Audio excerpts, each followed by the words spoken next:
vegetales, pueden ser compuestos químicos, orgánicos e inorgánicos, y en realidad tenemos desde los tres aspectos de la naturaleza, ¿no? Tenemos animales, vegetales y minerales, la extracción de los fármacos. ¿Qué es un fármaco? Una sustancia o agente químico que puede prevenir, aliviar o curar ciertas enfermedades. Prevenir, por ejemplo, una vacuna, aliviar, por ejemplo, un analgésico, o curar, por ejemplo, un antibiótico, algún proceso infeccioso. También el fármaco es sinónimo de droga, medicamento, independientemente de cómo lo queramos llamar. Más como lo conocemos como medicamento. Pero bueno, entonces esto es en cuanto a lo que es la farmacología. En realidad es una ciencia, digamos, que estudia las modificaciones, fíjense, que producen las sustancias en los organismos vivos. Tenemos muchísimas sustancias dentro de lo que habíamos dicho, el reino animal, vegetal y mineral, y que esas extracciones de esas sustancias de cada uno de esos reinos es lo que va a producir los medicamentos, que sabemos que se realizan en grandes laboratorios. Primeramente todo hay un proceso de investigación y después de todo de síntesis, de después llevar a la experimentación y después recién sacar al mercado.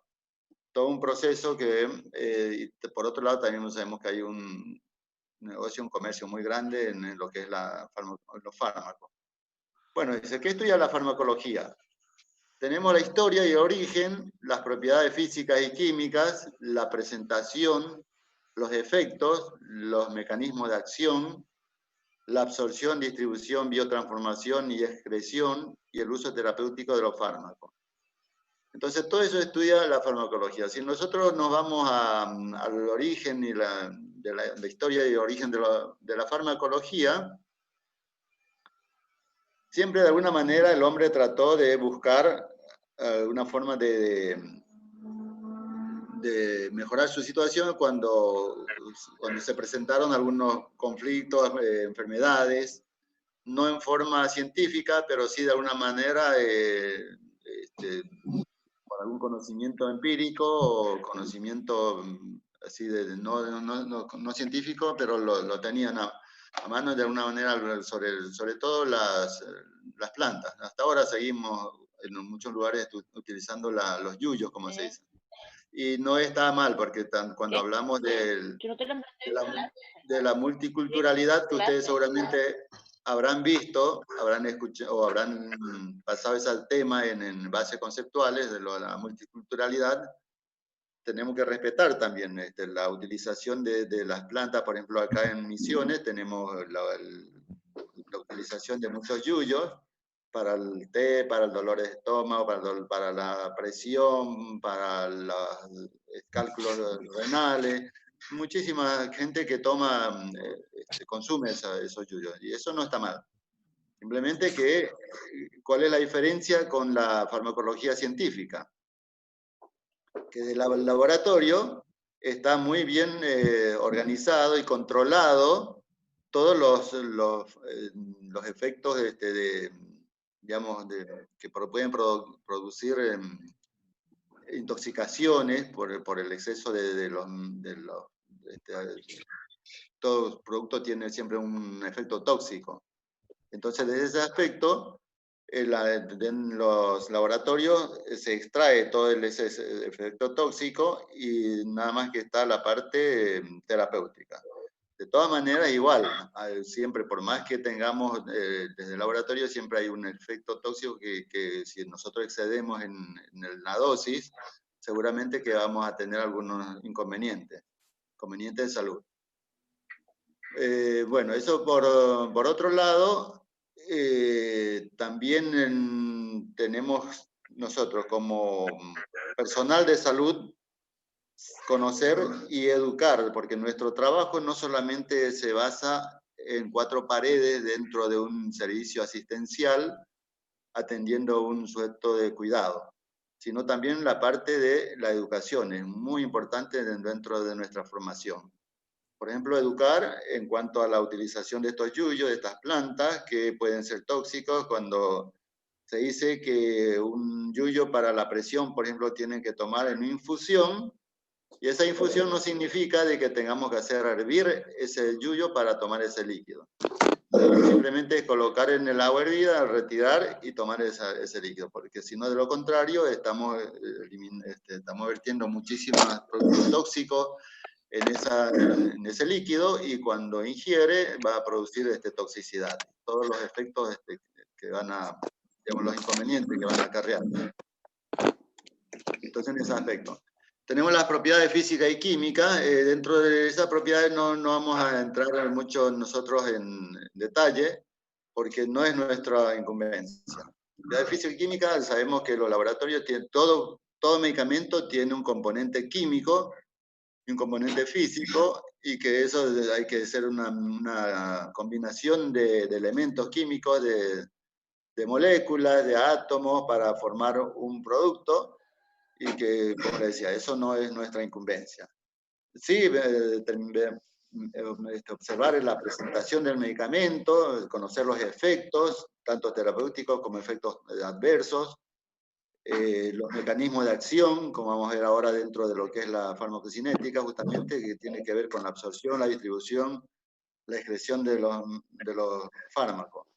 Y el uso terapéutico. Entonces, ¿cuál es el beneficio que tienen estos medicamentos? Entonces, eso es lo que estudia la farmacología. Bueno, acá un poquito una síntesis de lo que es el desarrollo de los fármacos, lo que les decía, se realiza una síntesis del fármaco. La farmacología experimental hace todo este proceso: farmacología en humanos, fase 1, ensayo clínico inicial, fase 2, ensayo clínico comparativo, fase 3, mercadeo controlado, fase 4, y mercadeo sin restricciones, o sea, cuando ya sale a la venta, al comercio, a través de los... conocemos los visitadores médicos que van a todos los médicos para que ellos receten, y esos medicamentos resulta que ya están en la farmacia, y estos médicos lo que hacen es recetar ese tipo de medicamentos nuevos que va saliendo al mercado. Bueno, todo este es un proceso que lleva muchos años. Fíjense que ahora, por ejemplo, en este momento, con el tema de la pandemia, que es lo que está pasando, muchos países muy desarrollados en el mundo están tratando de sintetizar la vacuna contra el COVID-19, y está llevando mucho tiempo. Entonces, todo eso primero tiene que hacer un estudio estricto, tiene que hacer tiene que probar primeramente en un grupo de personas, y después ver si da resultados, si no tiene efectos colaterales, que pueden ser más dañinos que el beneficio. Y una vez que ya esté bien controlado, que estén seguros, recién sale al mercado. Por eso sabemos que hasta ahora, todavía desde hace meses, que van experimentando esta vacuna, y todavía no sale, pero seguramente que dentro de, como están diciendo, para fin de año, para los primeros meses del año que viene, van a haber muchos países que van a sacar ya esa vacuna al mercado, y masivamente van a vacunar, y esto creo que va a tener un rendimiento muy positivo en el mundo. Bueno, acá algunas definiciones. Principio activo corresponde a la sustancia responsable de la actividad farmacológica de la droga. Toda droga tiene ese principio activo. O sea, la parte que va a hacer efecto.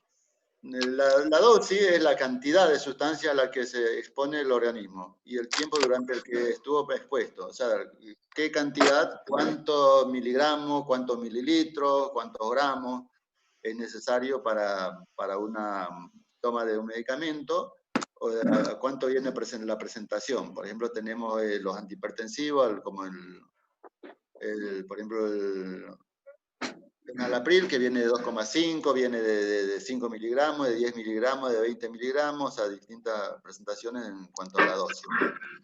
Preparados farmacológicos, farmacéuticos, formas medicamentosas de dosificación o productos elaborados a partir de las drogas para poder ser administrados en el organismo. O sea, cómo vienen los preparados. Y en función a eso, son las presentaciones.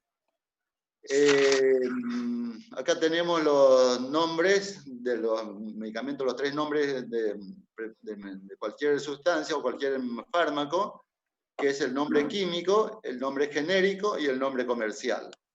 ¿Cuál nos interesa a nosotros conocer? Siempre vamos a manejarnos por el nombre comercial. Identifica el medicamento de un determinado laboratorio. Si bien hay medicamentos genéricos que también están, digamos, no pertenecen a un determinado laboratorio, sino que las mismas drogas están realizadas o sintetizadas por otros laboratorios que no son privados. Sí, la diferencia es que por ahí puede ser que en un nombre comercial un poco más costoso en el precio, pero también es más seguro, porque la sustancia, digamos que va a hacer efecto está exactamente la dosis. Por ahí en los nombres genéricos, algunos, por ejemplo, el paracetamol, que puede ser un nombre genérico, pero que no, a veces no tienen el mismo contenido, la misma dosis de un medicamento que viene del nombre comercial. Ahora, otra diferencia es también, como les decía, el costo. Entonces, siempre dependiendo, a veces decimos, no me hizo efecto porque tomé un medicamento genérico. No es que una regla, una norma que sea eso, pero por lo general sucede. Y acá tenemos los ejemplos en los tres distintos nombres que decíamos, químico, genérico y comercial. Ponemos el nombre químico, el 4N4-hidroxifenil etanamida. El nombre genérico, acetaminofeno. Y nombre comercial, paracetamol, dolofen, o sea, varios nombres que vienen con el nombre comercial, pero tenemos que entender cuál es la droga de este medicamento. Entonces vamos a tener muchos nombres comerciales, o sea, varios nombres cuando veamos, porque dependiendo del laboratorio, cada laboratorio tiene un propio nombre que le identifica a ese laboratorio y puede ser el mismo fármaco, la misma dosis, o sea, el mismo contenido en cuanto al medicamento, a la droga o a la sustancia, pero tiene otro nombre que le identifica a ese laboratorio. Profesor, Sí. permiso. Antes que pase a otra parte. Yo digo, ¿no es cierto? Lo que diga el nombre genérico y el nombre comercial es la misma droga, ¿no? La droga sí. La droga Ahora, sí, pero por lo general nosotros no manejamos más, o sea, en el mercado, ¿qué tenemos más? ¿Nombre genérico o nombre comercial?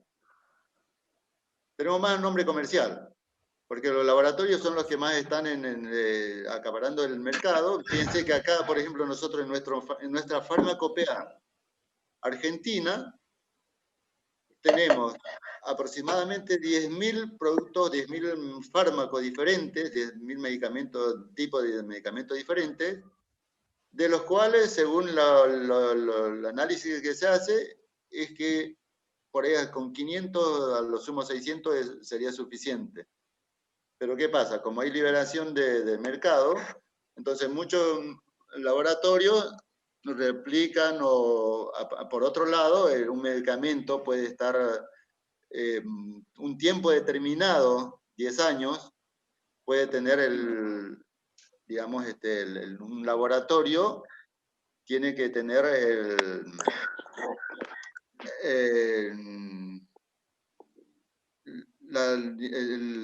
¿cómo es? El permiso la nacional. licencia. La licencia, exactamente, la licencia. Una vez que pasa ese tiempo, ya cualquier otro laboratorio puede hacer uso de ese fármaco, de ese nombre, de ese contenido químico y también elaborar su propio medicamento a partir de esa sustancia química, digamos. Entonces, Yo, por ejemplo, siempre tuve esa duda, digamos, entre el genérico y comercial. Y como usted había nombrado hoy que decía que el genérico no tenía la misma, digamos, potencia que el del comercial. Eso pasa por el tema de que ponen menos droga, menos dosis, no sé cómo. en realidad, fíjense, habría que ver en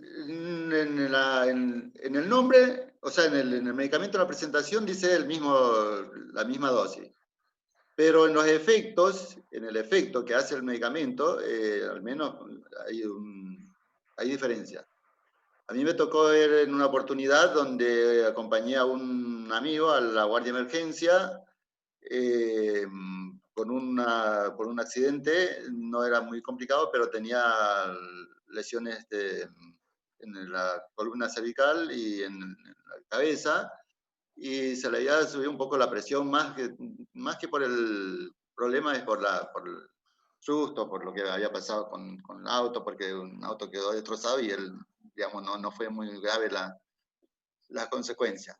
Bueno, ¿qué pasa? Le administran, estaba con una crisis hipertensiva, le administran un antihipertensivo por vía oral, y a los 10, 15 minutos le vuelven a tomar la presión y continuaba lo mismo, después volvieron a tomarle nuevamente y es lo mismo. Después cuando le pregunto a él qué tipo de medicamento le habían dado, él me dice, entonces fuimos a la farmacia, compramos uno que era de nombre comercial, de laboratorio, y disminuyó, ahora no sé si fue que ya estaba haciendo efecto el fármaco anterior,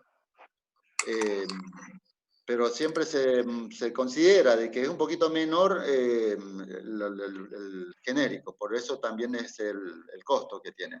Ahora, no sé, yo me gustaría que también comenten los otros docentes que tienen más experiencia en el campo asistencial, el campo laboral, Luis Goiri, Luis Damer, Javier, no sé si tienen algo que comentar sobre este aspecto. ¿Puedo hacerle una consulta? Sí. ¿Podría decirse entonces que el nombre genérico hace referencia al fármaco en sí y el nombre comercial puede variar, depende del tipo de laboratorio? O sea, de un mismo fármaco pueden haber distintas presentaciones. Hay distintas presentaciones con distintos nombres del mismo fármaco. Porque cada laboratorio tiene su propio nombre del fármaco, con la misma droga, la misma sustancia, pero diferente el nombre. Por Así ejemplo, que está el ahora hay... paracetamol, el tafirol, el diclofenac creo que también entra, pero no estoy seguro. Claro, exactamente, a eso es lo que iba.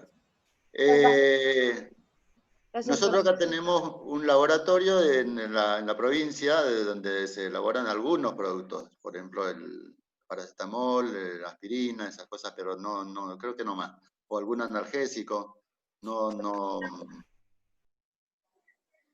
AINES, por ejemplo, esto sí creo que tenemos acá en la provincia. Pero bueno, la diferencia es eso, el nombre genérico hace referencia al principio activo y el nombre comercial también tiene el principio activo, pero con distintos nombres comerciales que identifica a cada laboratorio. Y como tenemos muchísimos laboratorios, entonces cada uno tiene su nombre y cómo llega al mercado ese medicamento, ese producto, cómo llega a la farmacia. Y a través de bueno, ellos envían, las farmacias adquieren de los laboratorios y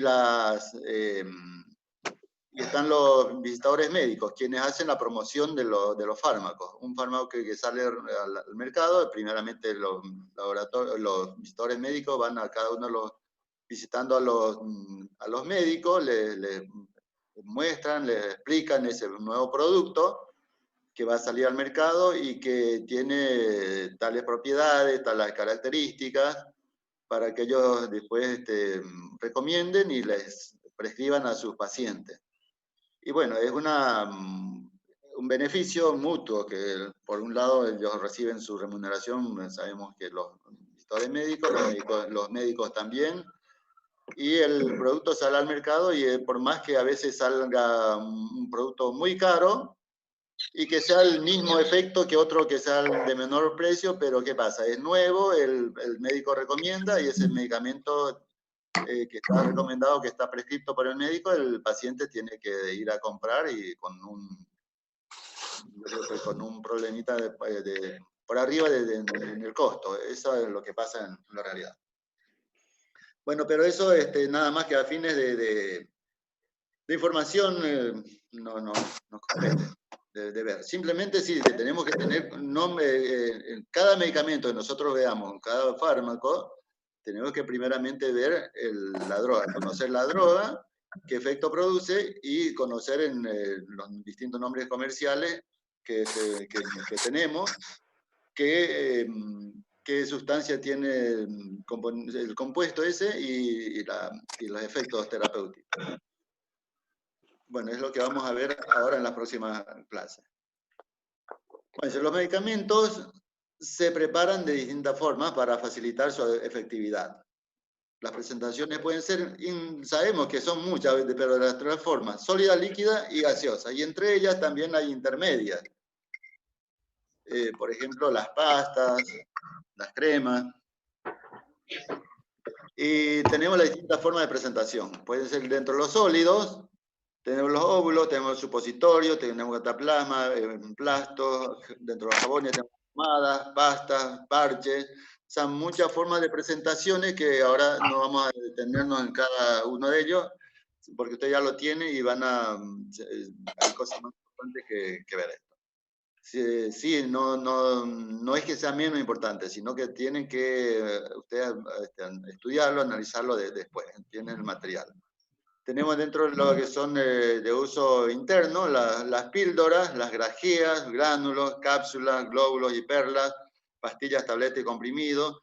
Hay algunas diferencias acá, por ejemplo, algunas que son nada más que con la parte de sustancia sola, o pueden con algunos excipientes, por ejemplo, en el caso de las grajeas. ¿Por qué motivo? Están envueltas en una capa de azúcar para evitar la oxidación de los componentes y disminuir su mal sabor. A veces sabemos que hay unos medicamentos que son para el paladar muy difíciles de tragar, entonces por eso se agrega excipientes para poder tolerar mejor cuando tragamos y pasa una vez que está en el estómago ya no tiene inconveniente, pero es al tragar porque ahí tenemos las papilas gustativas en la lengua. Bueno, esas son una consulta. Sí. O sea, he averiguado, o sea, dice que las pastillas, o sea, las tabletas de los comprimidos tienen, o sea, tienen el principio activo envuelto en almidón. En el caso de las cápsulas, ¿de qué están hechas? Las cápsulas tienen otras sustancias gelatinosas que después se disuelven en el estómago. Dentro de las cápsulas podemos tener sólido o líquido. Entonces, pero eso una vez que llega al estómago, eso se disuelve y liberan el contenido que estaba dentro. Bueno, eso... Gracias. No, nada.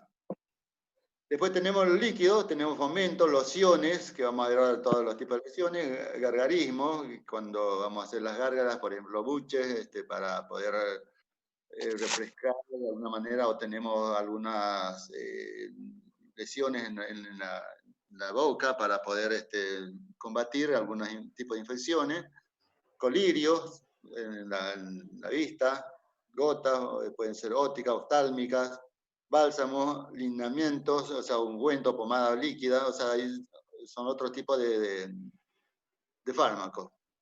Más que todo para nivel tópico son esas.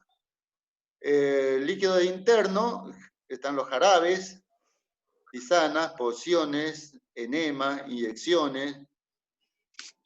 Y dentro de lo gaseoso tenemos las inhalaciones, aspiración de aire, como el oxígeno, vapores, o en caso de las nebulizaciones, por ejemplo.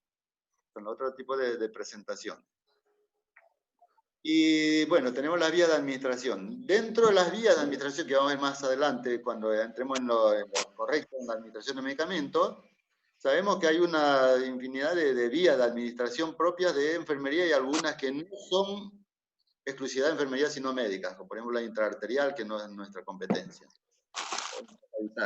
Acá tenemos de la vía digestiva, vía parenteral. La parenteral es todo lo que sea que tengamos que utilizar una jeringa y una aguja.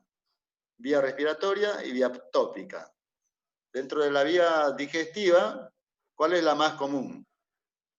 Tenemos la vía oral. Es la más antigua de las vías utilizadas, más segura, económica y frecuentemente la más conveniente.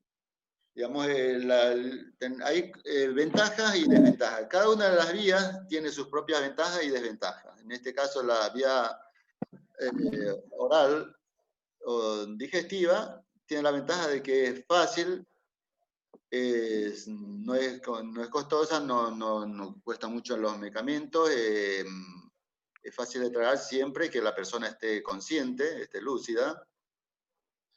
Y puede ser por vía oral, puede ser sublingual, gastrointestinal y rectal. La diferencia es que vamos a ver después de que no llega la biodisponibilidad en el 100%, porque tiene que pasar varias, primeramente antes de llegar a su destino.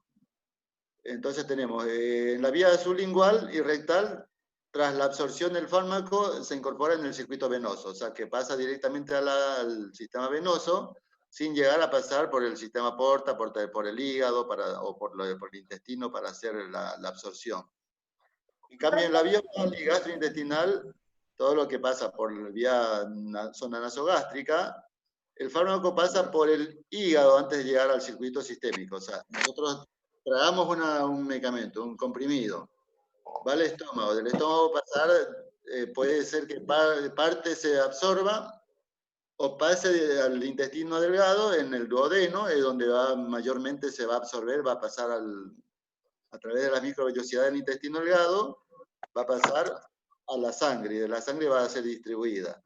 Pero fíjense que pasó, van a depender muchas cosas para que pueda llegar rápidamente y en qué porcentaje de biodisponibilidad. Por ahí puede llegar a tener inconveniente porque el estómago está lleno de alimento, entonces va a demorar más tiempo en pasar el fármaco al intestino. Entonces el metabolismo va a demorar un poco más. Eso pasa entonces con las vías orales o vías enterales. La parenteral, decíamos que es todo lo que va a necesitar la jeringa y la aguja, o sea que vamos a tener que indefectiblemente utilizar una aguja.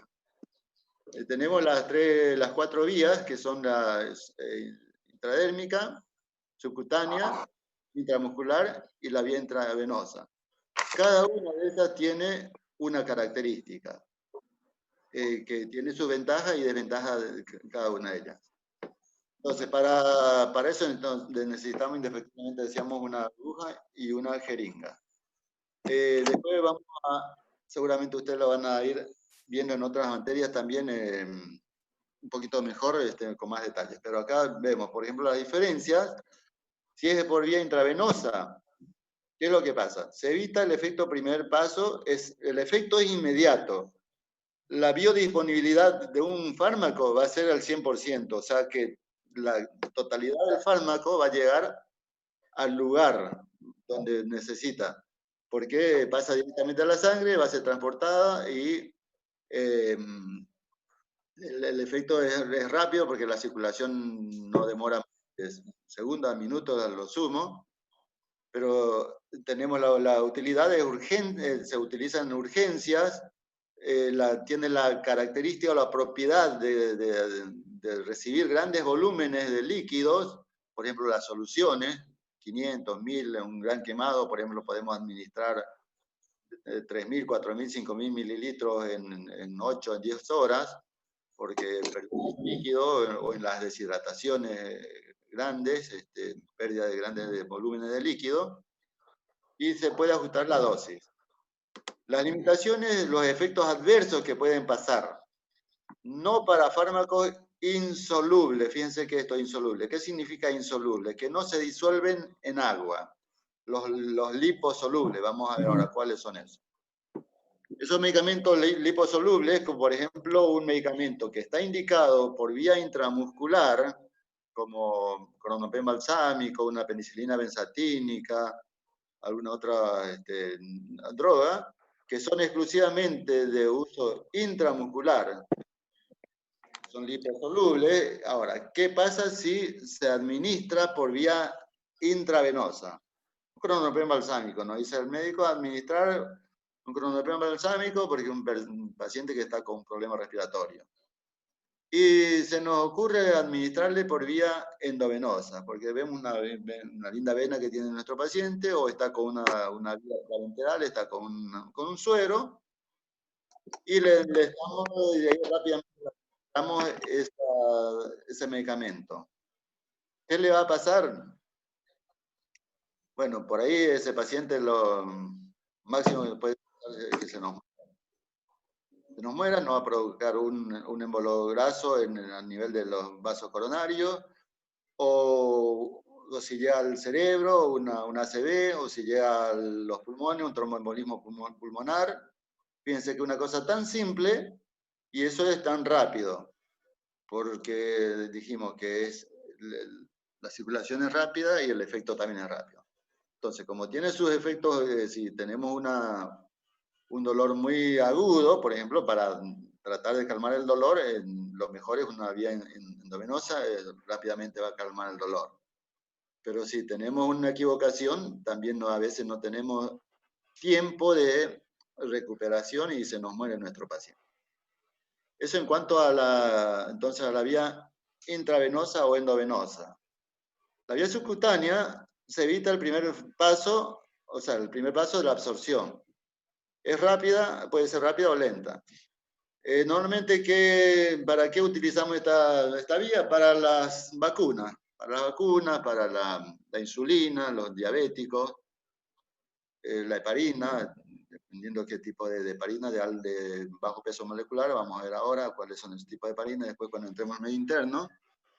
Tenemos las suspensiones insolubles o gránulos en la utilidad. Y la limitación es poco volumen, produce dolor y necrosis, depende si no la realizamos bien, porque es más superficial. Como dice, subcutánea, debajo de la piel. Sub es debajo, cutánea de la piel. Entonces, debajo de la piel es que administramos y sabemos que el volumen no más de medio centímetro cúbico, medio mililitro, 0,5. A lo sumo un mililitro.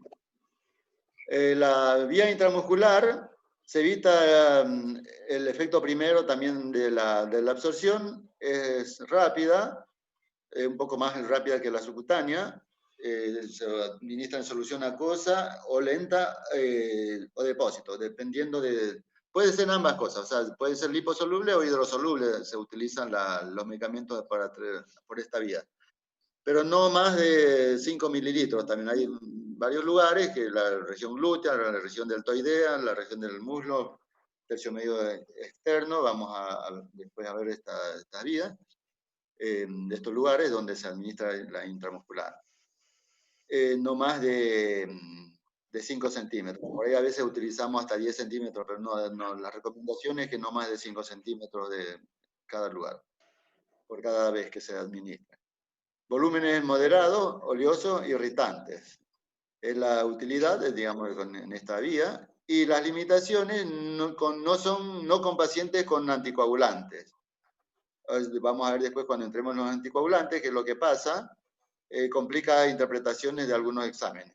¿Por qué motivo no se debe administrar en estos casos? Porque al destruir alguna, también, por ejemplo, en un paciente un paciente que sufrió un infarto de miocardio, que tienen alto contenido en su laboratorio de potasio, por ejemplo, tampoco hay que tratar de evitar esta vía.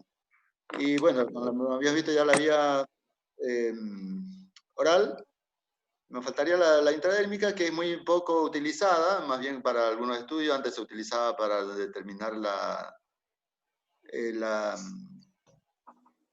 tuberculosis, la tuberculina, la prueba de tuberculina, y también se utiliza en la actualidad para ver la prueba de sensibilidad a la penicilina benzatínica.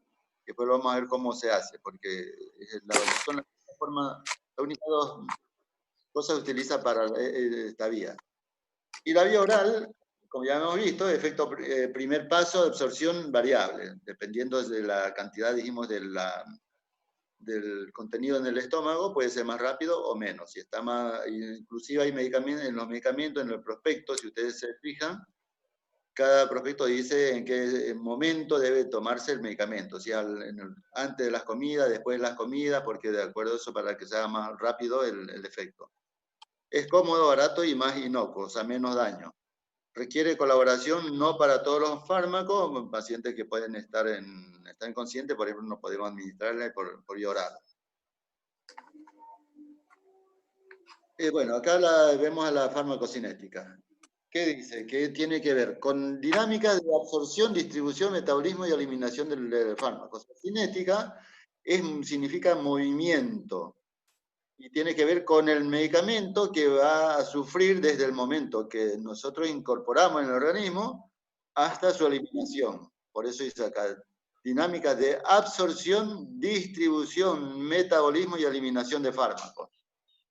Los fundamentos, dice, para producir sus efectos característicos, un fármaco debe alcanzar concentraciones adecuadas en los sitios donde actúa. Fíjense, concentraciones adecuadas, eso tiene que ver con la biodisponibilidad. Las concentraciones del fármaco activo están en función de la dosis del producto administrado y de la magnitud y la rapidez de su absorción, distribución y metabolismo de excreción. Esto es fundamental que nosotros entendamos. Que todo medicamento siempre tiene, como dicen, todo depende de dosis. Inclusive en la... Inclusive la gente que... bebedora, sabemos que todo dice depende de dosis. Si tomamos una persona que fuma un cigarrillo, no es lo mismo que fume 10 cigarrillos por día. Los efectos a largo plazo van a ser distintos. Una persona que bebe un fin de semana una copa de vino no es lo mismo que tome todos los días del vino. Entonces los efectos fisiológicos, físicos, en muchos aspectos, inclusive económicos, es totalmente distinto. Acá también la dosis de los medicamentos tiene que ver con, no es lo mismo si nosotros en una presentación, un médico nos iba a administrar un enalapril de 10 miligramos. Y nosotros vamos, miramos un comprimido, bueno, un comprimido dicen enalapril, y le administramos uno de 20. O le administramos uno de 2,5.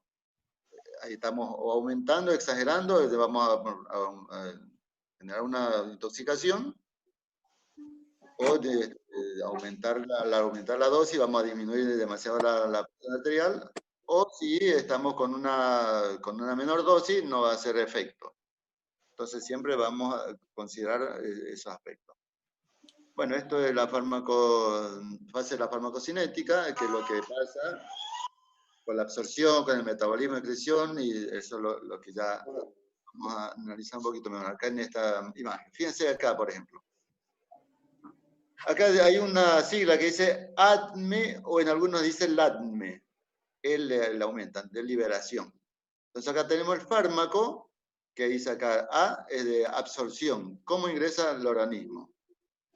D es la distribución a través de la sangre, se va a transportar en la sangre, además se transporta de dos maneras. Una en estado libre, el menor porcentaje, y otra adherido a las proteínas, sobre todo la albúmina. Y acá tenemos el metabolismo, cómo se transforma ese medicamento, sobre todo en el hígado, y la excreción, cómo se elimina.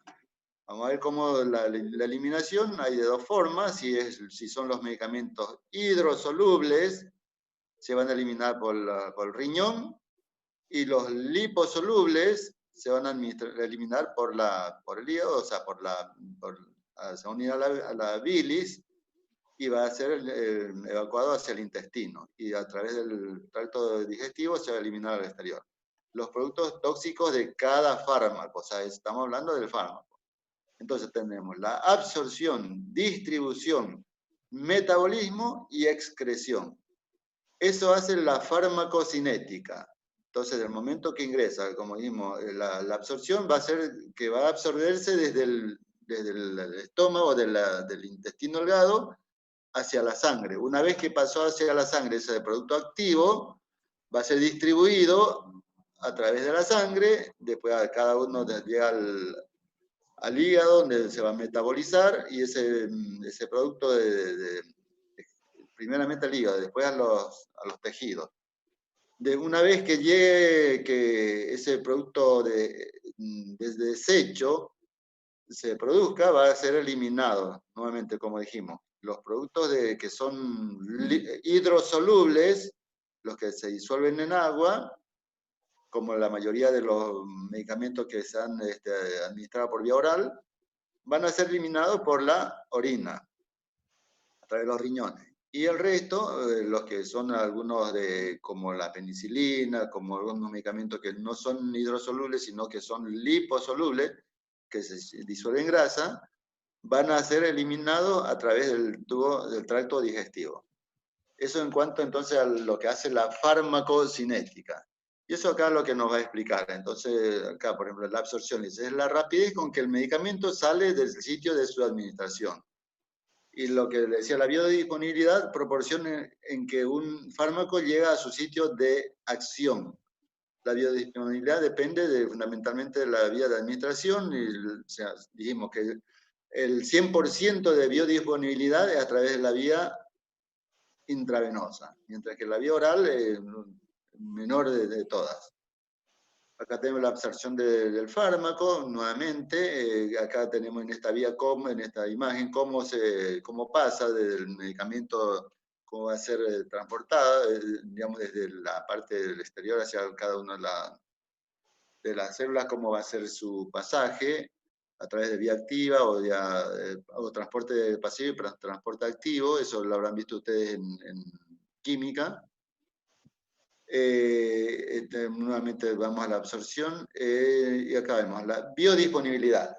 Fíjense qué dice. Fracción del fármaco que llega a la sangre, En la vía intravenosa dimos el 100%, en otras vías menor al 100%, o sea, hay distintas proporciones. Y la vía oral es la de menor, o sea que a veces necesitamos no solamente el tiempo, sino mayor dosis por vía oral para que pueda hacer un efecto. Expresa el grado de absorción de un fármaco, se define como la cantidad y la velocidad con que el principio activo, inalterado, contenido en una forma farmacéutica, alcanza la circulación sistémica. O sea, llega al máximo a la circulación y de ahí de la circulación hacia el lugar donde va a ir, donde va a ser receptado ese fármaco. Depende de la vía de administración, bueno, ya habíamos visto acá. Entonces, la vía digestiva es la que, por otro lado, cuando hay medicamentos, por ejemplo, la insulina, ¿por qué no se administra por vía oral? Medicamentos que van a ser degradados y que va a disminuir muchísimo su efecto por todo lo que son los productos que se encuentran en el estómago, productos ácidos que se encuentran en el estómago. También en función a eso, ahí está la presentación de los medicamentos, que algunos tienen que tener un pH muy más alto, otros un pH más bajo, para que puedan, no puedan competir con la acidez del estómago y puedan pasar más rápidamente al intestino y puedan ser absorbidos.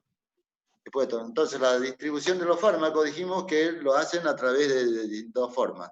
Una forma directa y otra forma adherida a las proteínas. Y va a tener que ver, depende primeramente cómo llegan, a qué órganos van a llegar primeramente. Esto depende de factores como el gasto cardíaco, el flujo sanguíneo regional y el volumen tisular. O sea, ¿qué significa esto? El gasto cardíaco es la cantidad de sangre que el corazón impulsa en un minuto. A mayor cantidad, mayor va a impulsar, y entonces la sangre va a ser más rápidamente transportada y el medicamento también. Mayor flujo sanguíneo regional, o sea, en qué región, en qué órganos, en qué sistema sobre todo, o qué tejidos, y el volumen tisular, el volumen de tejido. Al comienzo, la mayor parte del medicamento llega a los órganos con mayor irrigación. ¿Cuáles son esos órganos? El hígado, los riñones y cerebro. Y los que menos, a los músculos, vísceras, piel, le llega menos es mucho menor, mucho más lenta. Entonces, en este caso, primeramente, hígado, riñón y cerebro llega más rápido porque el organismo siempre cubre de algunos cambios que pueden haber, protegiendo con una mayor irrigación hacia esos órganos, hígado, riñones y cerebro. El cerebro sobre todo sabemos que está bien irrigado para mantener toda nuestra concentración mental, tanto como interna como externa, como nuestra relación con el medio externo.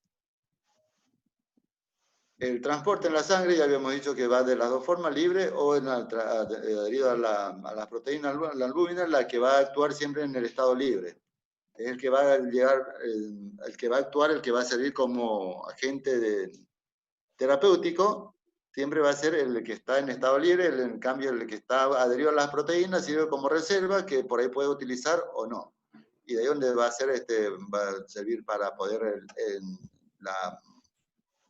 utilizar el metabolismo y su eliminación.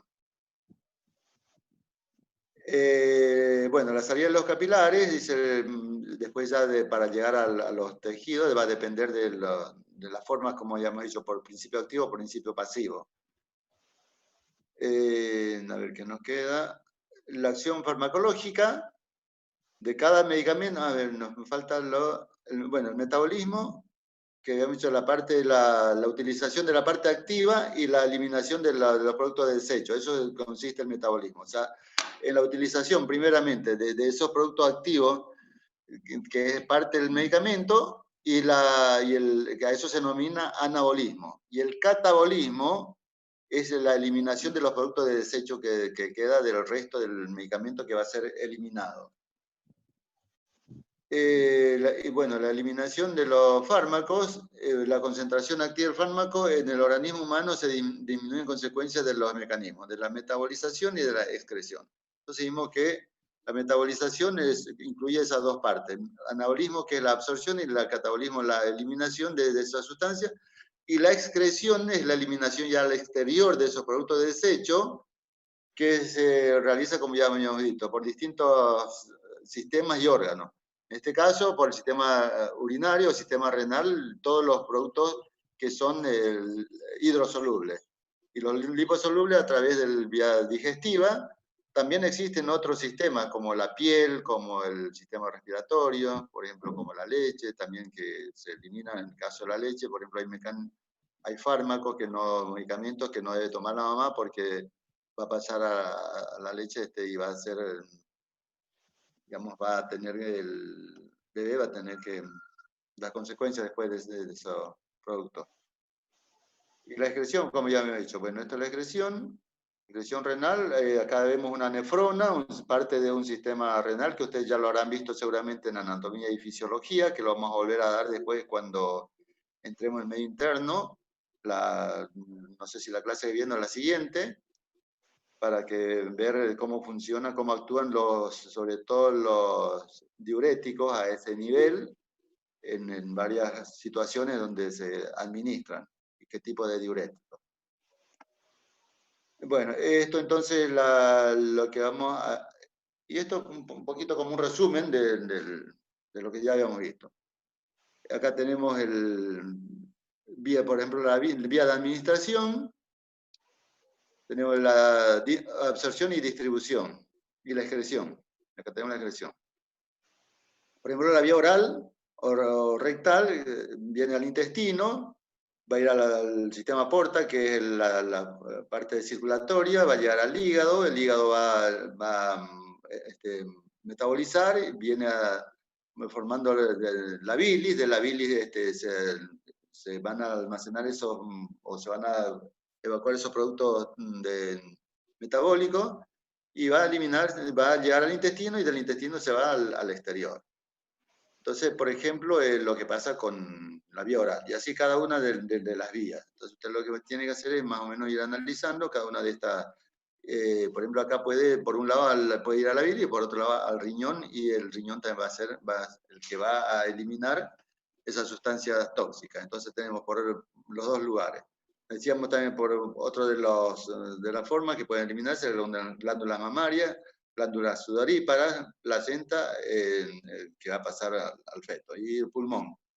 Entonces, los pulmones son las formas de, por ejemplo, las inhalatorias, que eliminamos como el dióxido de carbono, por ejemplo, los pulmones eliminados con producto de desecho. Esa es la forma entonces de eliminarse, de excretar los fármacos.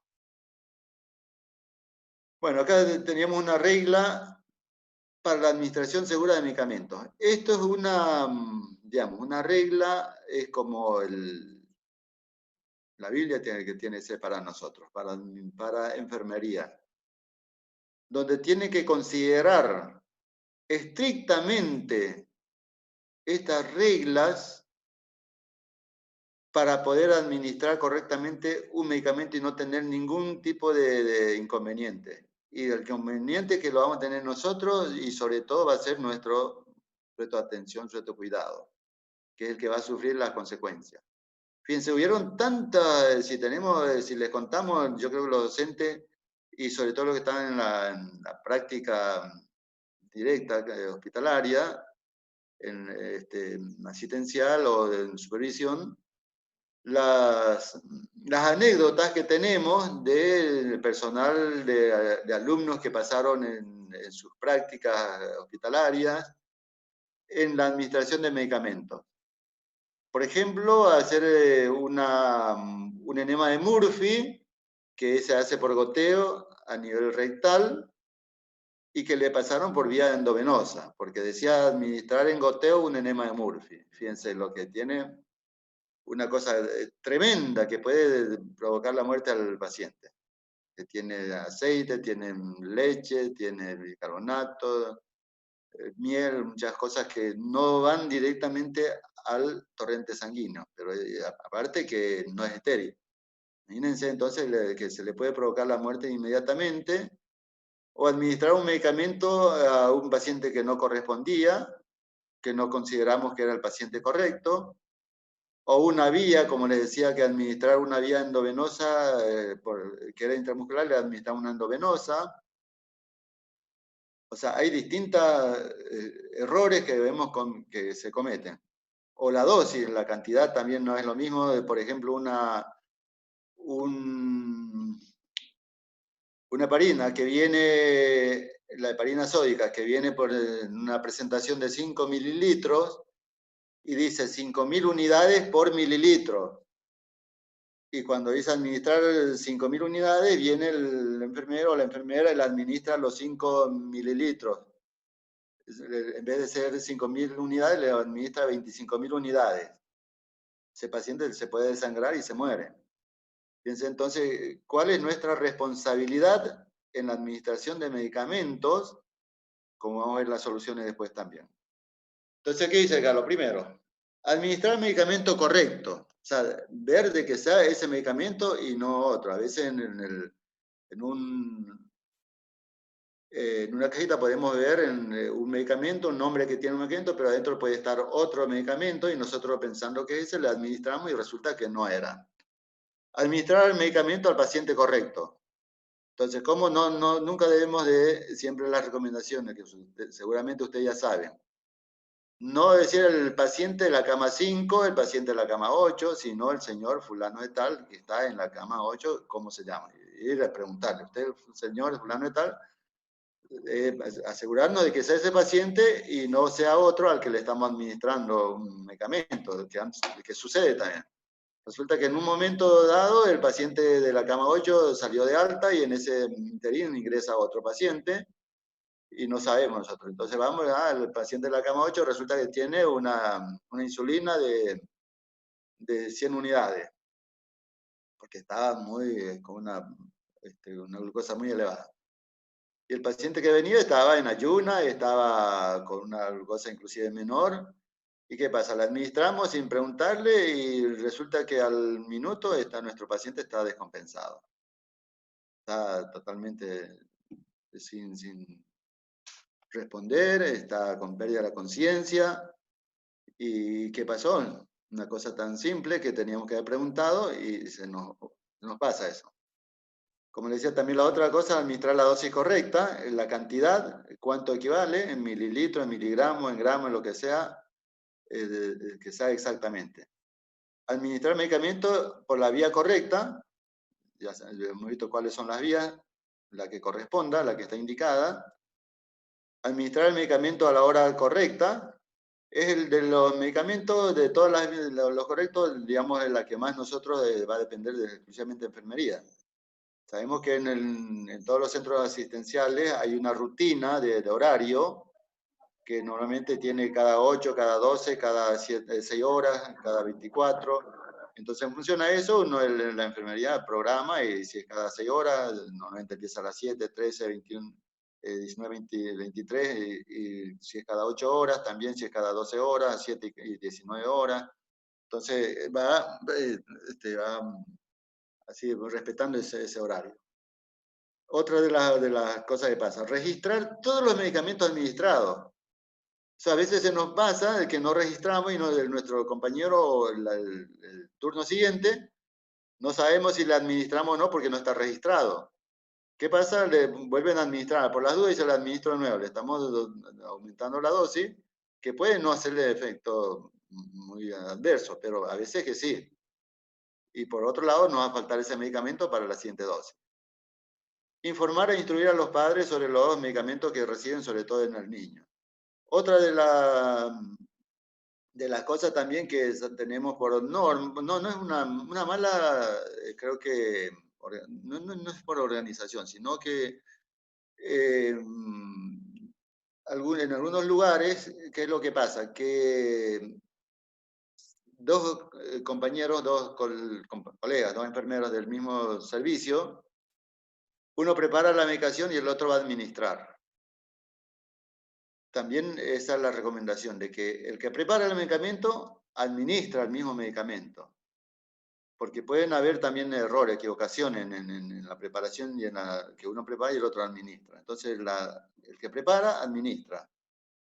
Investigar si el paciente padece de la alergia y descartar interacciones farmacológicas. Como vamos a ver ahora, las interacciones pueden ser que aumente o disminuya si no está tomando otro medicamento, que puede aumentar o disminuir el efecto de la droga. Antes de realizar la preparación y administración de un medicamento, realizar la demanda. Eso es por norma, sabemos que siempre, sobre todo ahora, para evitar los contagios y como medida de bioseguridad. Bueno, más o menos así rápido, a grandes pasos, esta es la regla de los correctos que debemos considerar para no tener inconveniente en su administración. No sé si hay alguna pregunta, alguna duda o algún... Una preguntita, profesor. Sí. Con respecto a los correctos, hay bibliografía que dicen 5 correctos, otros 10 correctos. ¿Cuáles serían la cantidad de correctos, digamos, que tenemos que tener en cuenta?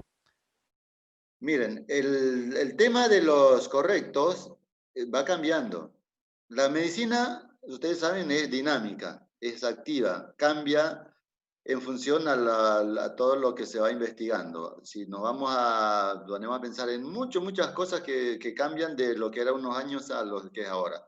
Nosotros entendíamos que antes sí eran 5 correctos, nada más que paciente, medicamento, vía, dosis y hora.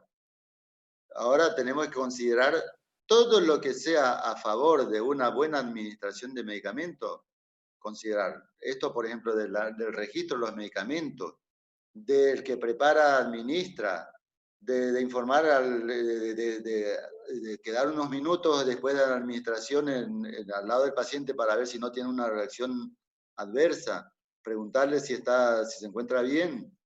O sea, todas esas cosas hacen a todo lo que sea la actualización en la administración de medicamentos. No nos quedamos nada más con los anteriores o decir, bueno, eran 5 y yo me quedo con 5 y resulta que los demás no me interesan. Es todo lo que sea al beneficio de una buena administración. Claro, lo que yo le quería comentar era, como había visto en varias bibliografías, digamos, diferentes cantidades de correctos, ustedes más o menos se manejarían con estos correctos, ¿no? Con estos correctos o los que superen solamente los 5 correctos, que no solamente eso, sino, como le decía, la persona que prepara, administra, la persona que administra, registra, la persona que administró se para unos minutos al lado del paciente para... Eso ya lo tenemos que tener tan concientizado que no tenemos que estar recibiendo o preguntando o que alguien nos diga, vos tomaste en cuenta estas cosas, o nuestro supervisor o nuestro coordinador del servicio, fíjate que vos no te quedaste a esperar unos minutos, ya sabemos que nuestro trabajo tenemos una alta demanda de atención y que a veces estamos corriendo para la administración, pero ¿qué tenemos? ¿Cuál es más importante? ¿Quedarnos unos minutos, perder 1 o 2 minutos o perder todo un trabajo después que va a acarrear el problema de no haber tomado en cuenta estos datos, estos detalles? No sé si hay algo más que quedó claro o quieren alguien hacer una aclaración más de los docentes. Doctor, buenos días. Disculpe, yo le quería preguntar algo. Yo no puedo ingresar al... ¿Quién habla? Perdón. Arce Paola. Arce Paola, a ver, repetime de nuevo lo que me dijiste. Que lo que le quería preguntar es por qué no tengo acceso a la actividad. Perdón, lo primero que me dijiste. Que le quería preguntar, doctor. No soy doctor. Soy licenciado. Dijo doctor. Licenciado, disculpe. En algún momento vamos a ser doctores en enfermería, pero no médico. Bueno, eso sí, está bien. Somos licenciados todos. Soy licenciado todavía. Falta la tesis para la maestría, pero estamos en eso. Le quería preguntar por qué yo no tengo acceso a las actividades del aula. A la actividad. Bueno, ahora vamos a ver qué pasó con la actividad, porque si yo volví a subir nuevamente anoche, estuve corrigiendo y volviendo otra vez.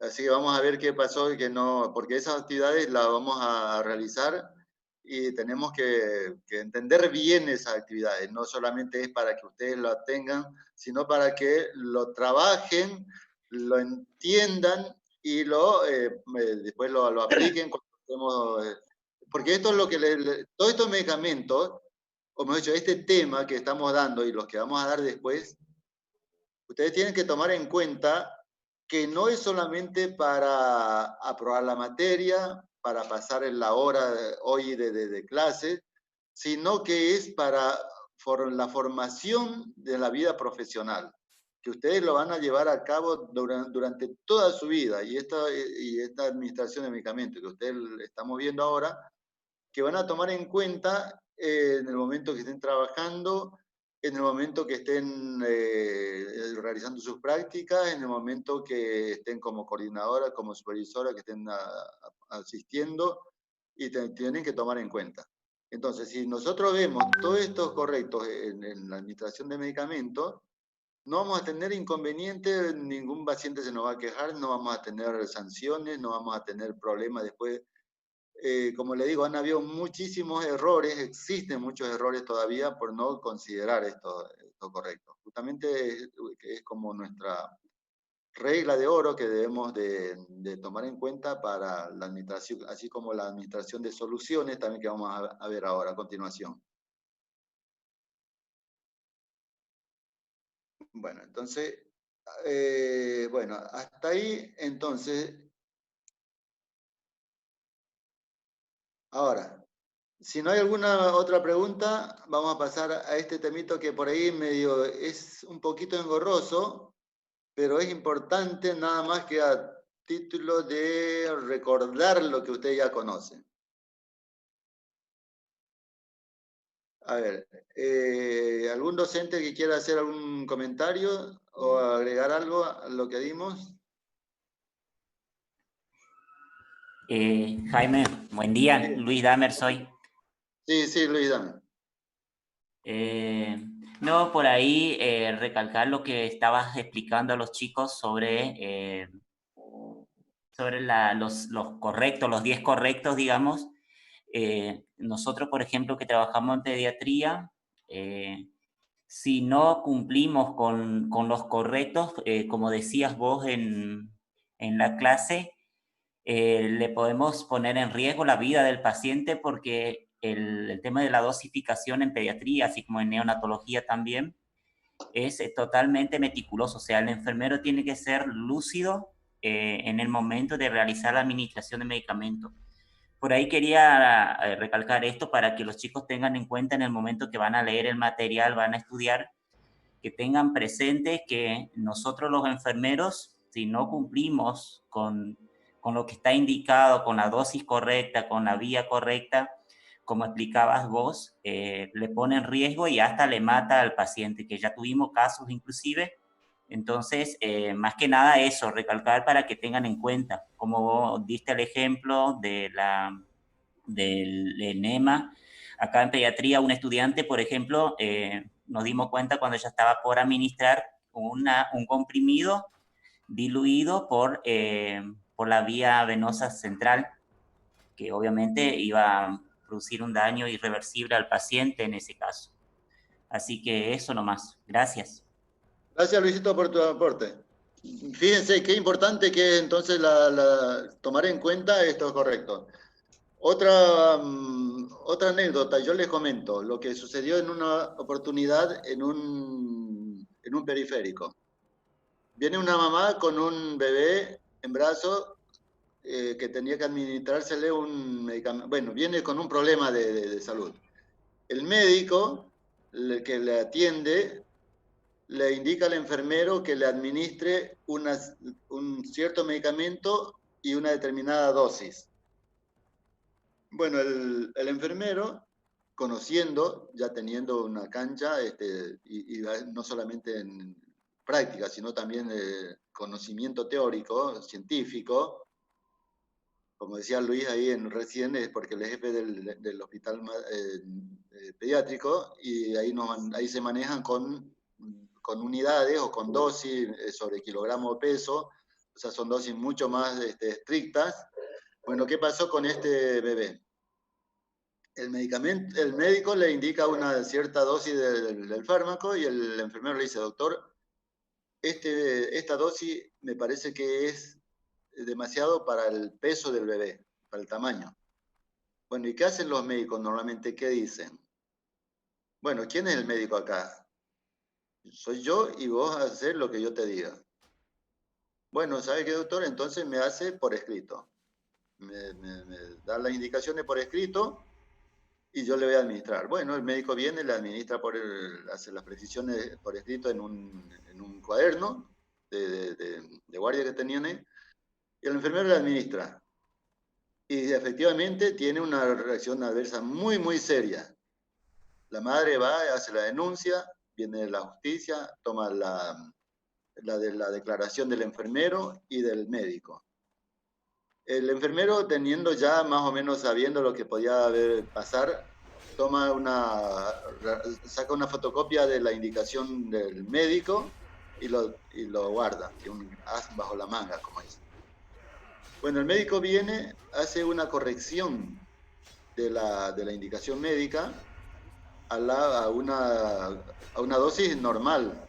O sea, disminuye la dosis y coloca con su puño y letra haciendo una corrección. Y bueno, ¿qué hace la justicia? Viene y le quiere enjuiciar digamos, considerar responsable al enfermero que él no cumplió con la dosis prescrita, sino que la administró él de más. Entonces, ¿qué iba a hacer? Le iban a echar al enfermero, le iban a sacar su matrícula por ese hecho. Bueno, como tenía la gas bajo la manga, dice, no, un momento, señores, acá yo tengo la fotocopia, el médico adulteró la prescripción, él tenía una indicación y él fue y corrigió. Acá yo tengo la fotocopia de la original. Entonces vinieron los peritos, hicieron un estudio y resulta que era cierto, que el enfermero tenía razón. Bueno, ¿qué pasó? Al médico le cambiaron de lugar nada más, no le echaron. Al enfermero le iban a echar, como dicen, el hilo se corta por lo más fino. Entonces, viendo esas cosas, nosotros tenemos que tener cuidado. Siempre que sea una indicación verbal, saber exactamente qué es lo que estamos administrando, cómo leer el prospecto.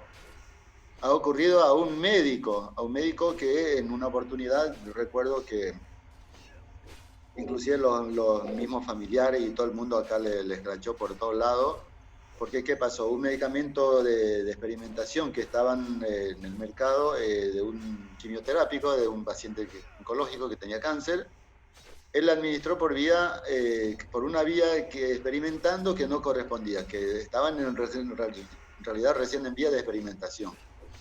Él administra por esa vía y obviamente la paciente fallece. Y ahí sí, los familiares les flecharon, le sacaban anuncios por todos lados que era un asesino, que por acá, por allá, por distintos medios. Y lo que queda ya, digamos, sentenciado por la sociedad, porque todos veían en cada lugar que lo que había pasado con él, más allá de los problemas judiciales también que dio incurrir en ese aspecto. Entonces tenemos que tener mucho cuidado en la administración de medicamentos. Bueno, pasando a otro punto, entonces vamos a ver que esto hace a la comprensión en las unidades, cuando dice unidades de medición. Ustedes cuando estaban en la secundaria seguramente vieron todas las unidades de mediciones, el CIMELA, que se llama Sistema Métrico Legal Argentino, donde veíamos que el conjunto de sistemas de medida. Fíjense que acá, nada más para hacer un repaso, que ustedes ya seguramente lo conocen, y esto nos va a servir mucho para entender, para comprender lo que son las dosis, para hacer, sobre todo, para ver los distintos tipos de presentaciones. Por ejemplo, algunos que vienen en miligramos, vienen en gramos, cuánto equivale un miligramo, cuánto viene un mililitro, cuánto equivale un centímetro cúbico, cada una de esas unidades. Fíjense acá, entonces, ¿qué dice? Unidades de mediciones. Acá expresan un valor numérico. Pueden ser fundamentales o derivadas. Fundamentales, ahí cuáles son, y las derivadas también. Está determinada, asociada a un símbolo formado por una o más letras del alfabeto griego. Por ejemplo, el litro, el centímetro cúbico. Y decimos que son las unidades de mediciones, son cantidades estandarizadas de una magnitud física, que pueden ser acá de longitud, de tiempo, de masa, de presión, de área, de velocidad. Estas son las de longitud, masa, tiempo, son las fundamentales y las otras derivadas. ¿Y qué dice? Entonces, las unidades de mediciones en un conjunto constituyen los sistemas de medida. Pueden ser distintos tipos las distintas profesiones. Cada una de las profesiones ocupa un distinto tipo de unidad de mediciones. Por ejemplo, la ingeniería ocupa un tipo, o ingeniería británica, el inglés técnico, la forma internacional, MKS significa metro, kilogramo, segundo, CGS, centímetro, gramo, segundo, y que son, dice, el sistema actual, unificado y más empleado, son los que más se utilizan. Por ejemplo, del metro, los derivados del metro, que pueden ser unidades mayores o menores. Por ejemplo, los múltiplos tenemos el decámetro, hectómetro, kilómetro. Dentro de los submúltiplos tenemos los decímetro, centímetro, milímetro. Y tenemos más pequeños como la micra, tenemos el Armstrong, mucho más pequeños, que son unidades milimétricas que no son visibles por los humanos. Entonces, todos estos elementos, estas unidades de mediciones que vamos a tomar en cuenta, vamos a retomar, y que más de una de estas unidades vamos a ver, vamos a nombrarla. Por ejemplo, cuando veamos la longitud, por ejemplo, el tamaño de una persona, cuánto mide, el tiempo, cuánto demora un ciclo cardíaco, un ciclo respiratorio, la masa, el peso de una presión, la presión arterial, el área o la superficie, por ejemplo, tiene que ver del organismo, en cuanto a también a qué cantidad de medicamentos en función a la superficie, la velocidad de inyección, por ejemplo, de inyección, mejor dicho, de la sangre, por ejemplo. Hay muchas cosas que vamos a ver de estas unidades, y vamos a ver unidades mayores o menores.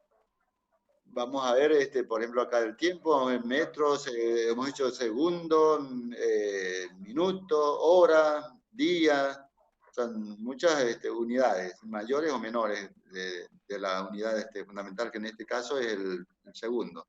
Por eso tenemos acá metro, kilo y segundo. Esas son unidades internacionales que son unificadas a nivel mundial. El metro, sabemos cuánto equivale, más o menos aproximadamente. Un kilogramo, sabemos una bolsita de azúcar, de harina. El segundo, también sabemos cuánto. Un minuto tiene 60 segundos, Bueno, entonces así, para más o menos tener una idea. Esas son en cuanto a las unidades de mediciones. Y acá tenemos las unidades que debemos conocer. Por la magnitud de la longitud, la unidad es el metro. De superficie, el metro cuadrado. De volumen, el metro cúbico. De masa, el kilogramo. De capacidad, el litro. De tiempo, el segundo. De ángulo, el grado. Temperatura, grado centígrado. Por ejemplo, para medir la temperatura corporal, grado centígrado o grado Fahrenheit. Depende. Nosotros tomamos el grado de temperatura centígrada o Celsius. Entonces son las unidades que vamos a tener que retomar nuevamente de alguna manera para que les va a servir. Piense que en muchas oportunidades, y por ahí más de uno de ustedes seguramente está también pensando lo que siempre nos dicen algunos alumnos todos los años. Nosotros no venimos a estudiar matemática, venimos a estudiar, o física, venimos a estudiar enfermería. Pero la matemática, si ustedes se dan cuenta, es parte de nuestra vida. Y nosotros decimos, ¿cuánto mido? 1,70, 1,50, 1,60. Estamos utilizando una unidad de medición. Si estamos utilizando un metro cuadrado, ¿cuántos metros cuadrados tiene una pieza? ¿Cuánto mide mi pieza? 3, 4, 5 metros cuadrados lado por lado. Tiene 3 por 3, son 9 metros cuadrados. Volumen metro cúbico, también cuánto tiene que ver con por ejemplo, en la cantidad de sangre, que o en soluciones que vamos a administrar, también cuánto pesamos, el litro, cuántos litros tenemos del líquido en nuestro organismo, cuántos litros de sangre, también el segundo, si tenemos la frecuencia cardíaca, la frecuencia respiratoria, cuántos segundos o cuánto en un minuto, cuánto tenemos la frecuencia. En fin, de cada una de estas unidades vamos a ir retomando otra vez, y a veces con mayor detalle en algunos casos que en otros. Y que si ustedes, por ejemplo, acá en el metro cúbico, vamos a ver unidades mucho más pequeñas, obviamente el metro cúbico es mucho más grande, son 1000 litros que un cubo que está dentro de ese cubo, que caben 1000 litros de agua. Ese sería un metro cúbico. Pero tenemos unidades mucho más pequeñas, por ejemplo, el milímetro cúbico. ¿Para qué nos sirve el milímetro cúbico? Para determinar la cantidad de glóbulos rojos que se encuentran en un hemograma, en un laboratorio de sangre. Es decir, ¿cuánto en un milímetro cúbico tenemos tantos glóbulos rojos, tantos glóbulos blancos, tantas plaquetas? O sea, son números muy, muy pequeños, pero que nos va a servir. Lo mismo que acá tenemos mililitros. ¿Cuánto en un mililitro? Por ejemplo, en la jeringa tenemos de 5 mililitros, de 10 mililitros, de 5, de 2,5, de 1 mililitro, que son unidades más pequeñas que el litro. O sea, son milésimas, un litro dividimos en 1000, eso es una milésima, o un mililitro que se denomina. Entonces vamos a ver ahí lo mismo acá en la masa, el kilogramo. Por ejemplo, medimos, hay un medicamento que vamos a tomar, está en miligramos. ¿Cuántos miligramos? Un kilogramo equivale a 1000 gramos. Y un gramo a 1000 miligramos. Entonces decimos de 5 miligramos, de 10 miligramos, de 20 miligramos, ¿cuántos miligramos pesa un medicamento? Entonces esa es la presentación. Por eso es importante que vamos a conocer todas estas unidades. Bueno, ahora viene, si nos queda, creo que llegamos a las 10 de la mañana, tenemos las 2 horas. Vamos a averiguar primeramente, un segundito, si me dan tiempo.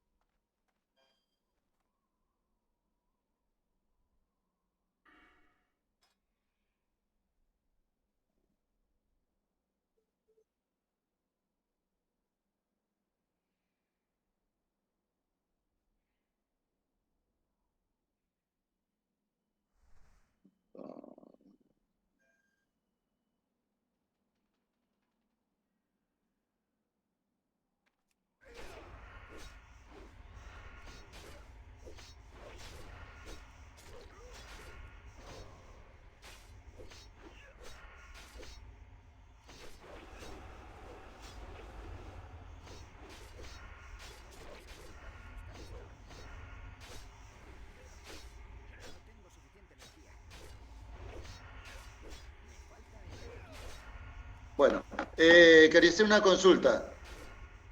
A ver, hasta ahora, ¿cómo estamos? ¿Vamos entendiendo? ¿Hay alguna duda? No, profe.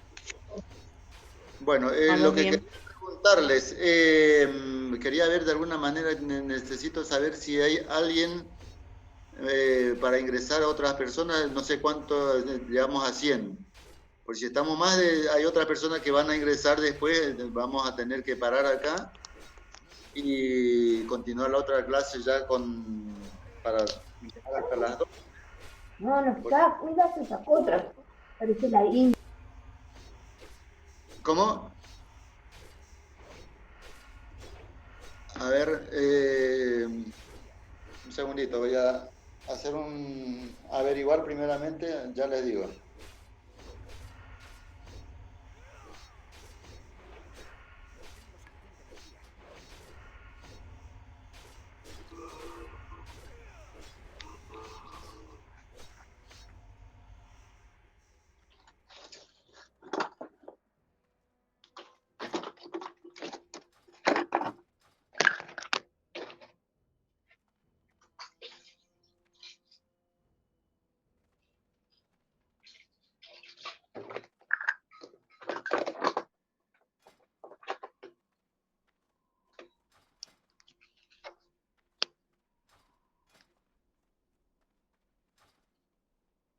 Bueno, fíjense que la idea que yo tenía ahora era de al menos terminar con este tema de soluciones, ver el power de soluciones, realizar algunas actividades para que la próxima clase podamos ya realizar algunos ejercicios más y puedan entender mejor. Pero vamos a ver si hay otros alumnos que están en espera para que puedan también ingresar y tener la oportunidad igual que ustedes. Entonces nos estaríamos desconectando y nos encontramos la próxima clase, pero esperemos un ratito, me tienen que avisar. Profesor, Sí. y bueno, y nosotros nos quedaríamos, si cortamos la clase, acá en Administración de Soluciones Parenterales para la próxima. Para la próxima nos quedaríamos acá y vamos a terminar, porque este es un tema muy, muy importante, así como los medicamentos.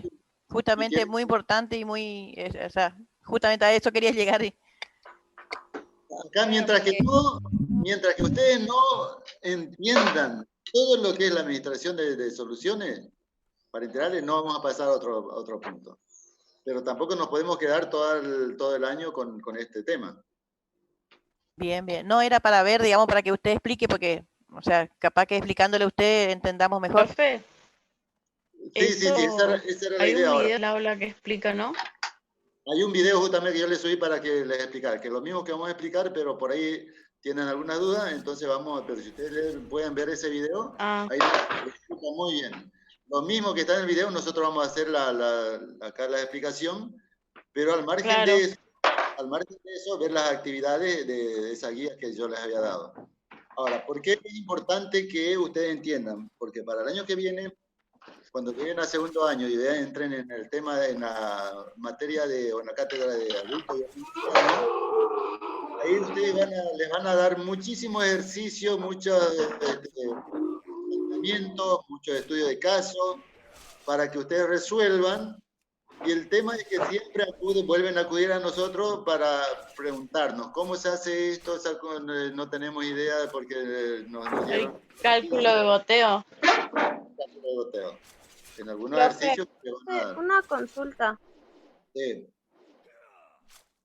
En el video que yo vi, o sea, no sé si será el mismo, pero el que estaba en el aula, no aparece, ¿cómo es la del 7? ¿Cómo? Sí. O sea, yo lo tengo en la carpeta, pero ¿eso va a estar más adelante o me ahora yo le voy a explicar la regla del 7 y acá tenemos esta, por ejemplo, acá tenemos esta imagen, tenemos la regla del 7, justamente eso es lo que tenía que si bien no está, cosa le quería preguntar era, o sea, se pueden, creo que es una pregunta medio obvia igual, pero me quiero sacar la duda. ¿Se pueden utilizar ambas o podemos elegir como una una opción central el tema de la regla de 3 simples, porque había 2 tipos, por hora y por minuto. O sea, pues, es necesario aprender las dos, podemos elegir la que nos quede mejor. No, es la que ustedes con la que mejor se familiaricen. Lo importante es determinar, porque ahí han habido, después le voy a explicar también un ejemplo que me pasó, cuando llegó el momento, una anécdota.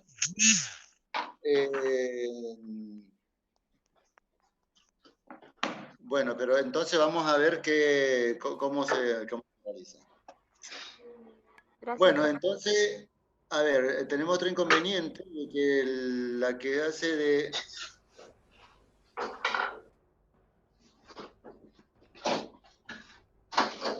Profe, Sí, por favor no se vaya a olvidar de ver el tema de las actividades, si podemos ingresar.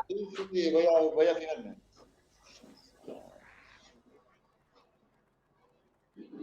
Profe, le consulto. Yo, por Sí. ejemplo, no es solamente las actividades lo que se me complica ingresar, sino también al al resto del material que está en el aula. Bueno, ahora vamos a ver con los otros profesores para ver qué es lo que está sucediendo.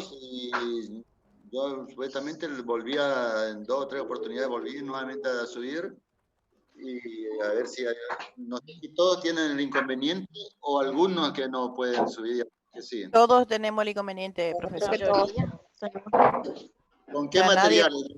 ¿Con qué materiales me dicen? Así ya voy sobre todo con las actividades. Y anteriormente, por ejemplo, farmacocinética, yo lo pude bajar. Y ahora voy al aula y cuando quise entrar nuevamente a farmacocinética también me pedía la clave. Ah, bueno, Sí, bueno. a mí también me pasa lo mismo que a Victoria. Anteriormente sí lo pude abrir, pero ahora ya no. Perfecto, perfecto. Vamos Yo a no ver. pude ingresar a ninguno, profe. Profe, Bueno, voy a tratar de subir de nuevo entonces cada uno de ellos. Una cosita más, profe, discúlpeme. Bueno, yo lo que quisiera saber lo siguiente. Nosotros nos quedamos acá, ¿no es cierto? En esta regla del 7. ¿Eso lo vamos a dar el próximo viernes? Lo vamos a dar el O sea, próximo viernes. si en caso de que, como no podemos abrir la actividad, ¿no vamos a tener actividades todavía? No, vamos a tratar de ahora habilitar las actividades. Todos los videos, materiales que no están pudiendo acceder, vamos a tratar de subir nuevamente para que puedan tener acceso y puedan ir realizando las actividades. Profe, ¿y la fecha de entrega de las actividades usted estaría avisando con anticipación? Le vamos a avisar con anticipación. Muchas gracias. Hacer tenemos que hacer algunos ajustes todavía y ahí vamos a hacerles llegar todas las novedades. Sí, ¿qué le preguntaba? O sea, nosotros con algunas compañeras buscamos la forma de poder grabar, digamos, esta clase de Zoom mediante otro Zoom. O sea, yo prendería el Zoom yo en la computadora y armaría otro Zoom desde mi celular para grabar la clase y más compañeros entran. O sea, si a usted le parece una idea que para que entren más compañeros y estén al mismo tiempo para que las clases no se corten, si a usted le parece bien o si... Sí, me parece bien, pero de todas maneras... Esa fue la idea que tuvimos nosotras, digamos, con algunas compañeras para que hayan más compañeros en el aula, digamos, en la clase, para que no se corte. Si usted está de acuerdo o si... ¿Cómo es? O si van a cortar las clases nomás, digamos. Porque tampoco no son tantos los que faltan entrar porque la mayoría no se puede conectar, digamos. Bueno, entonces, ¿sabes qué? Si vos podés, digamos, ahora conectarles y nosotros continuamos con la clase y para esas personas que no pudieron anteriormente, o sea, hasta ahora, veremos después cómo podemos hacer para que puedan recibir esta información. Sí, nosotros hicimos una prueba con mis compañeras y se escucha bien, así que voy a aprender ahora si es que la otra computadora anda y voy a intentar si puedo prenderle. Bueno, entonces te agradezco por... ¿Puedes esperar un segundo en lo que yo intento abrir, digamos? Perfecto. Entonces, pero para la próxima clase, ya les reitero que creo que vamos a, si nos habilitan desde la universidad, con el otro sistema que se está contratando, de tener mayor número de participantes, ahí con ese creo que vamos a llegar a 500, así que no vamos a tener ningún inconveniente.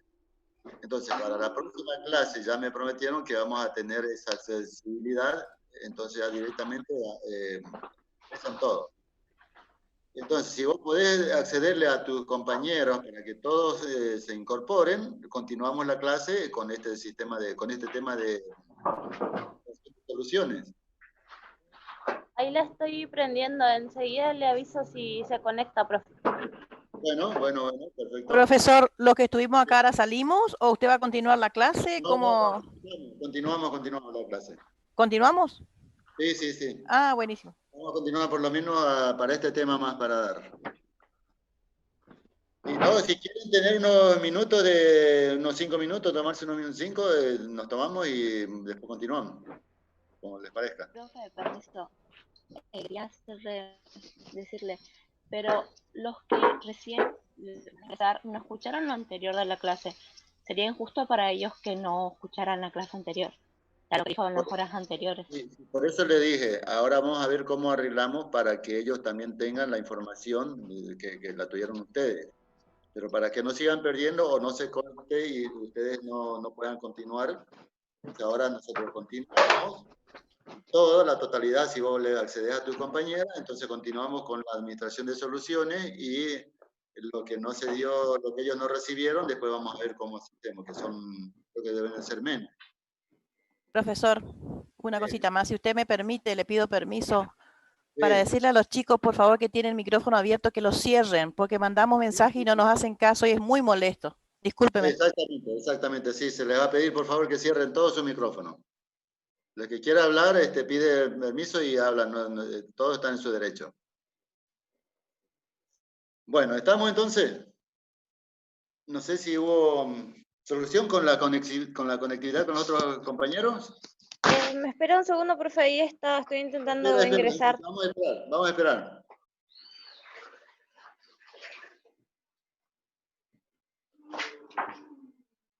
Profe, ¿la clase no se pudo grabar? ¿La primera clase? No la grabamos. Porque no está a ver la persona que está con el... Voy a hablar con ella.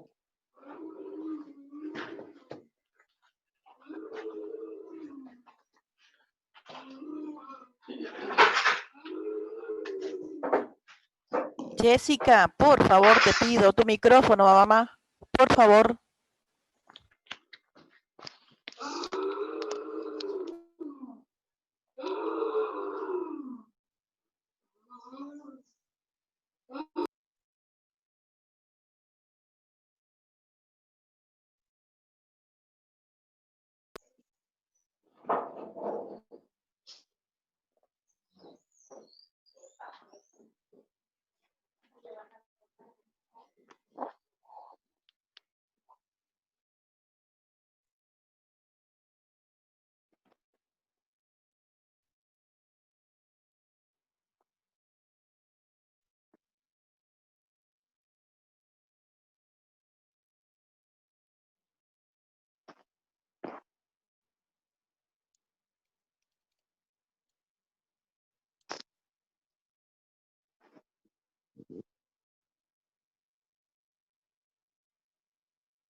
Bueno, avisan cuando estén.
Bueno, a ver, me avisan, ¿no hubo caso?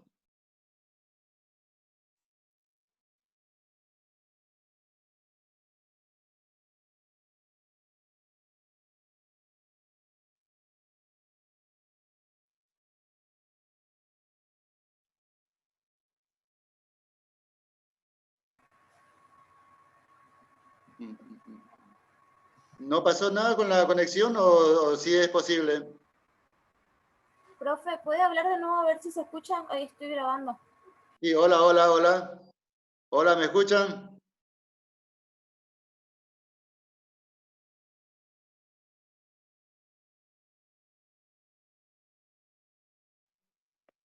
Hola, hola.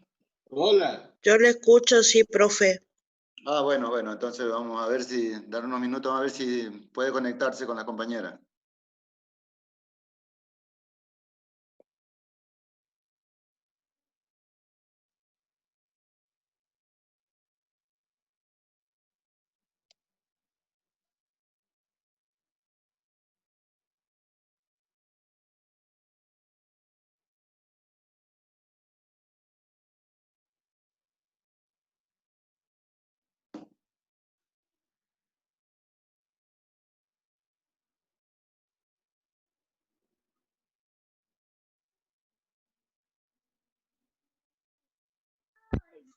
Profe, para mí era mejor idea la de cortar ahora y que los demás chicos ingresen y la siguiente clase seguir, porque hay chicos que no saben cómo ingresar con esto, con la otra compañera, lo que va a hacer.